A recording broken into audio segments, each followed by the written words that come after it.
This is a Hope 1032 podcast. Good morning. We're talking this week about the death and resurrection of Jesus as the heart of the Christian faith and of what changes our lives.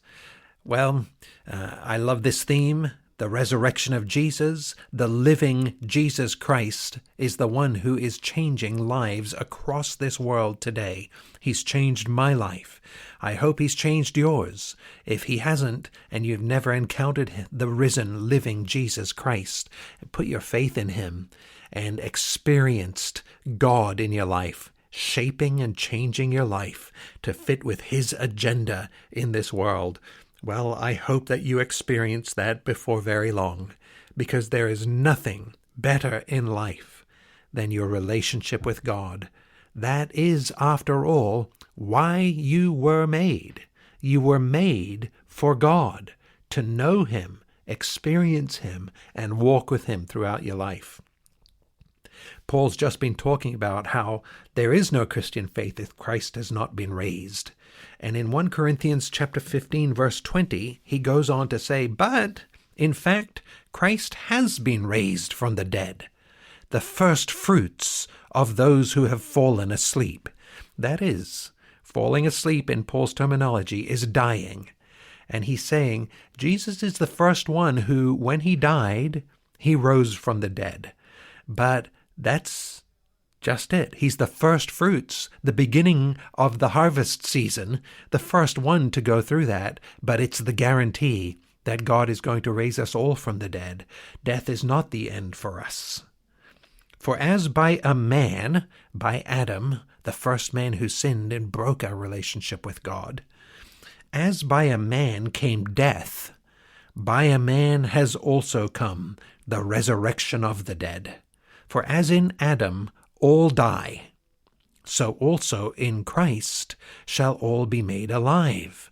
For as in Adam all die, so also in Christ shall all be made alive.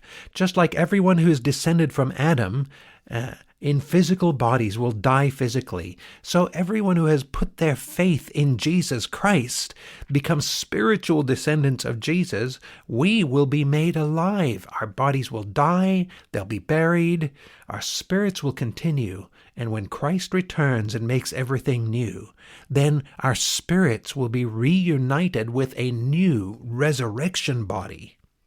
But each in its own order. Christ the firstfruits, he's already risen from the dead. Then at his coming, those who belong to Christ. Then comes the end, when he delivers the kingdom to God the Father, after destroying every rule and every authority and power. For he must reign until he has put all his enemies under his feet. The last enemy to be destroyed is death. For God has put all things in subjection under his feet. But when it says all things are put in subjection, it's plain that he is accepted who put all things in subjection under him. When all things are subjected to him, then the Son himself will also be subjected to him who put all things in subjection under him, that God may be all in all. Paul goes on to say that our faith in the resurrection of Jesus Christ makes it all worth it. There may come hard times as a result. You may not be treated well by people around you because of your faith in Christ, but it doesn't matter. Your faith in Jesus, the assurance, the hope that death is not the end, that you will go on to live with God along with all of those who have believed in Jesus Christ. This gives us a hope in life and makes the Christian life worth living. What are you facing today? Remember the hope that is in Jesus Christ. I'm John North.